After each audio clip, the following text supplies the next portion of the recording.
Said, izinkan saya menyampaikan sedikit pengantar gitu. Jadi Bapak-bapak, Ibu-ibu, terima kasih sudah hadir ikut menyaksikan acara diskusi kita melalui aplikasi Zoom gitu. Tadi di awal sudah saya sampaikan bahwa ini merupakan serial ketiga dari diskusi ini. Dan kali ini kita mengambil topik tentang politik anggaran penanganan COVID-19 gitu. Dan ini menjadi penting karena kalau kita bicara politik anggaran itu kan bukan sekedar hanya angka-angka, tapi juga menunjukkan komitmen dan inisiatif pemerintah. Dan dalam situasi normal, bicara penanggaran publik, saat ini terjadi kesalahannya, itu implikasinya pada tidak tercapai tujuan-tujuan pembangunan, seperti kemiskinan. Tapi di waktu wabah seperti ini, apabila pemerintah gagal dalam penanggaran publiknya, ini akibatnya serius, yaitu hilangnya sebagian nyawa dari anggota masyarakat. Nah, untuk itu yang harus salah satu agenda mendesak yang saya pikir kita harus lakukan segera, terutama oleh pemerintah, adalah memastikan tidak hanya tersedianya anggaran publik, tapi juga ketepatan dalam penanganan COVID-19. Nah, bagi pemerintah pusat, sudah lakukan upaya-upaya untuk melakukan realokasi dan refocusing, yang melakukan dalam 3 langkah gitu, mungkin sedikit itu saya bisa sampaikan. Pertama adalah refocusing anggaran KL, Kementerian dan Lembaga dan Pemerintah Daerah untuk percepatan penanganan COVID.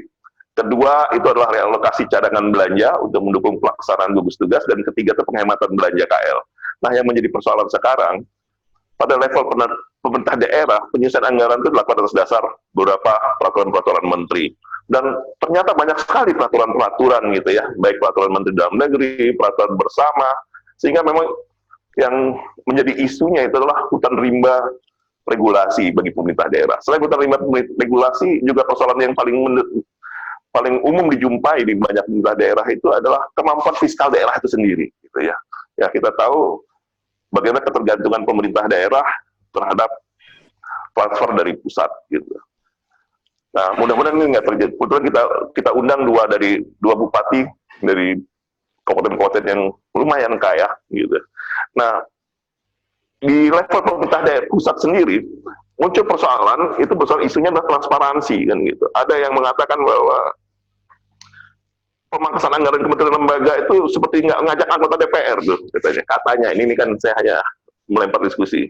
Perubahan APBN 2020 tidak melalui proses pembahasan sehingga Perpres 54 2020 ini menjadi landasan untuk merombak APBN. Realokasi dan refocusing anggaran dinilai tidak transparan dan tidak jelas tujuannya. Misalnya gitu, ini kritik-kritik ya. Tapi apa benar begitu? Maka semula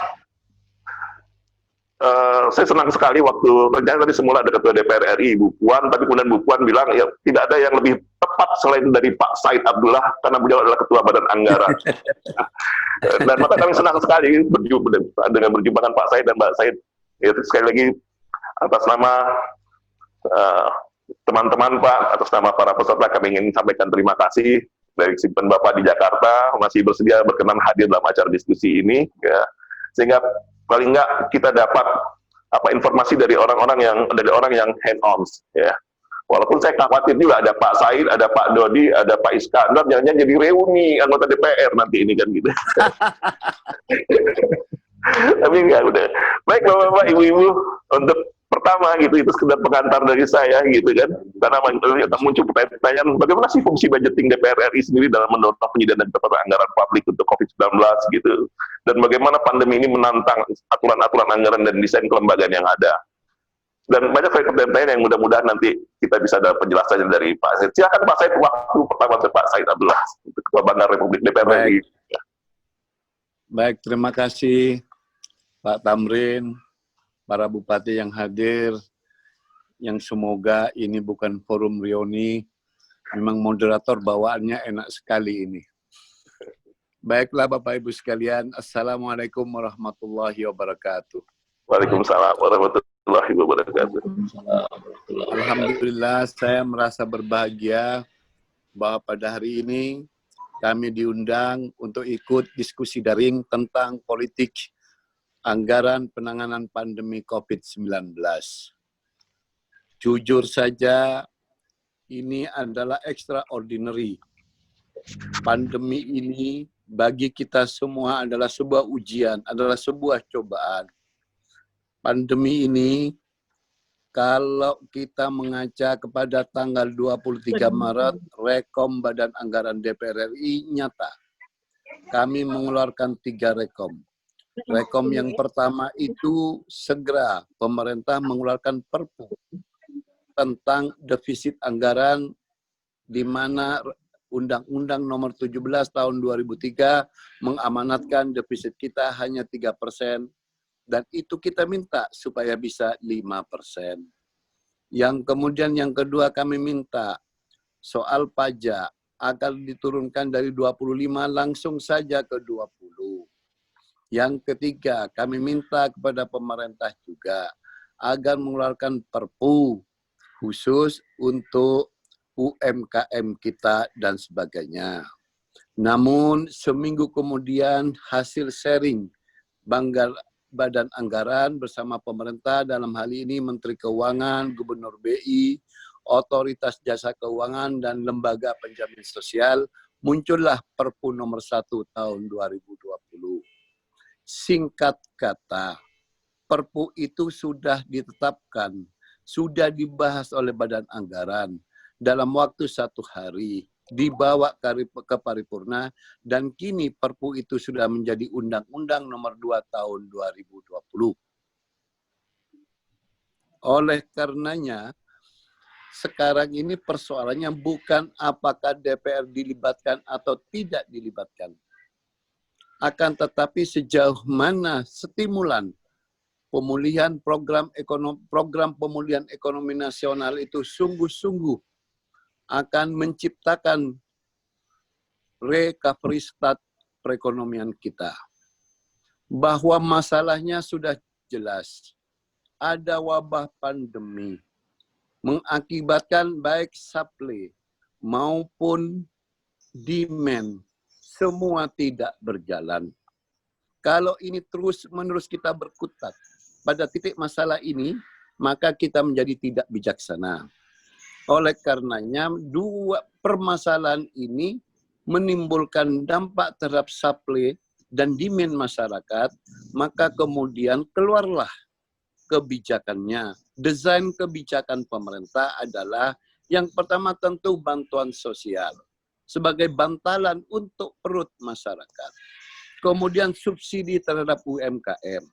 Kemudian yang ketiga tentu BUMN kita yang bersentuhan dengan kebutuhan hajat hidup rakyat banyak. Awalnya stimulan itu 405 triliun. Badan Anggaran meminta kepada pemerintah, merekomendasi kepada pemerintah sejak awal per 23 Maret sekitar 600 triliun. Kali ini perubahan yang kedua, sebagaimana disebutkan Bapak Moderator tadi, ada Perpres nomor 54, maka Perpres itu akan diganti kembali dengan Perpres yang terbaru. Stimulan yang dibutuhkan 672 triliun. Karena kita berasumsi urusan bantuan sosial, urusan subsidi bunga, termasuk untuk listrik masyarakat kecil, itu kita minta sampai bulan Desember. Kalau itu yang terjadi, maka perkiraan kami, kalau kemudian pandemi ini anggaplah per akhir Agustus selesai, maka recovery start kita akan dimulai pada kuartal keempat. Kalau mulai kuartal keempat, kita semua sebagai bangsa, struktur perekonomian kita secara nasional akan tertolong. Bahkan kami optimis masih bisa tumbuh walau dari 5,05 tahun lalu hanya menjadi 1,2%. Sebagaimana World Bank, perkiraan World Bank yang tumbuh di dunia hanya 3. Cina bisa tumbuh 4%, India bisa tumbuh 2,7%, dan Indonesia sekitar 0,8 sampai 1,4%. Di dunia hanya 3 negara itu yang diharapkan bisa tumbuh. Oleh karena itu, maka new normal yang mulai digencarkan oleh pemerintah, kita sambut itu sebagai bagian equilibrium kita. Bahwa pandeminya ayo kita selesaikan. Penyebabnya ayo kita selesaikan.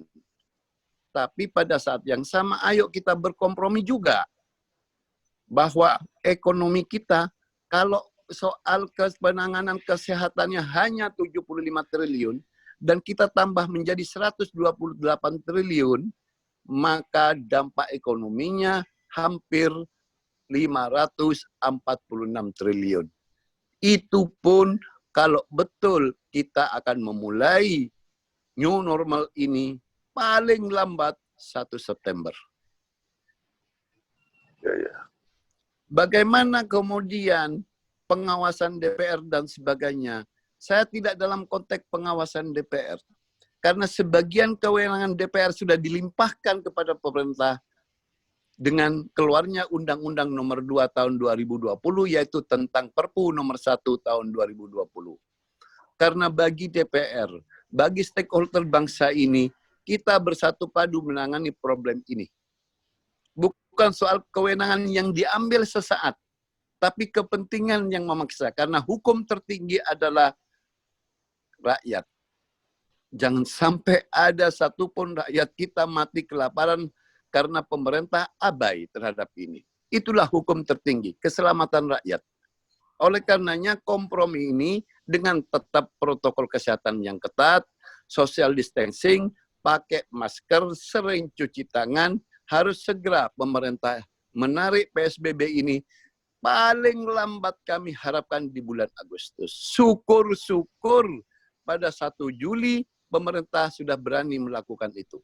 Maka kita semua, ekonomi kita akan selamat. Tidak bisa tidak. Kalau kita menunggu terus pandemi selesai, maka kita sebagai bangsa akan mundur 10 tahun ke belakang. Kalau income per kapita kita sekarang 4.220, itu mundur ke belakang menjadi 3.470-an. Kita tidak menginginkan itu. Kita ingin berdamai dengan COVID, dengan tetap menjaga protokol tadi. Itu dari sisi politik anggaran di pusat. Kami menyadari problem-problem di daerah. Betapa banyaknya peraturan, debirokratisasi yang begitu hebat melanda ke daerah. Sampai para bupati kita, para gubernur kita akan kebingungan menghadapi itu. Oleh karenanya pada awal Juni dan pada pertengahan Juni setelah kami masuk dari reses, kami di Badan Anggaran akan manggil Menteri Dalam Negeri, Bappenas, dan Menteri Keuangan agar segera daerah ini supaya tidak terbelenggu oleh aturan-aturan yang sedemikian rupa dari pusat. Keberpihakan kami nyata, karena tidak bisa tidak. Karena bicara tentang UMKM, adanya bukan di pusat. UMKM itu yang jumlahnya 62,4 juta, itu bertebaran di 520 kabupaten kota. Itu tidak bisa dihindari. Maka itu yang harus kita selamatkan, dan sudah waktunya pemerintah kita kali ini melakukan penguatan terhadap UMKM kita. Yang selama ini barangkali sedikit abai. Padahal UMKM kita menyumbang pertumbuhan ekonomi 5,6%. Tenaga kerja kita dari UMKM kita itu hampir 89%. Itulah kira-kira yang bisa kami sampaikan pada forum kali ini. Dan kami berharap memang karena sesuai surat undangan yang sampai kepada kami, ada diskusi dan sebagainya, soal angka dan sebagainya, ke daerah berapa, dan sebagainya, kami menyiapkan diri untuk itu. Kira-kira itulah pengantar saya, bahwa kami komit betul terhadap daerah. Dana bagi hasil daerah sekarang turun dahsyat, iya. Pajak turun dahsyat, pasti. PNBB turun, iya. Pada saat yang sama kebutuhan anggarannya naik luar biasa. Mau tidak mau, suka tidak suka, defisit kita sekarang 6,34%. Atau sekitar kita butuh utang 1.085 triliun untuk 2020 tahun ini. Itulah kira-kira yang bisa saya sampaikan. Baik Pak Said, terima kasih sebagai pengantar. Nanti kita bisa diskusi lebih dalam karena pasti masing-masing. Karena begini Pak Said ya, nanti kita akan gilir dulu beberapa pembicara lain. Karena memang DPR sudah komit, nah, tapi kadang-kadang semuanya komit, sebenarnya semua komit gitu ya. Tapi karena memang ini pandemi ini kan baru hal baru di kita gitu ya. Sehingga memang kadang-kadang juga ada kesalahan dalam realokasi atau pusing. Tapi sebenarnya lahan itu kan bukan tidak penting, tapi maksud saya yang jauh lebih penting adalah bagaimana kita melakukan recovery terhadap kesalahan itu yang paling penting, kan melakukan koreksi gitu ya. Sehingga memang kita mengajak diskusi ini supaya kita sama-sama lah ini kepentingan kita karena ini menyangkut apa namanya itu keselamatan kita semua sehingga kita bisa terlibat gitu ya. Jadi jangan hanya kita salahkan pemerintah aja, tapi pemerintah juga perlu kita beri masukan-masukan. Sebenarnya itu tujuan dari diskusi ini. Di samping juga tentu bagi kami di bidang akademik kita bisa belajar dari orang-orang yang punya apa menjadi tangan pertama lah gitu ya, berpengalaman bagaimana pengalaman di lapangan. Baik, sebenarnya kita juga mengundang Bapak Gubernur, tadi sudah dikasih tahu akan diwakili oleh asisten umum dan PLT Kepala Bapeda, tapi sampai sekarang kayaknya belum sudah hadir ya.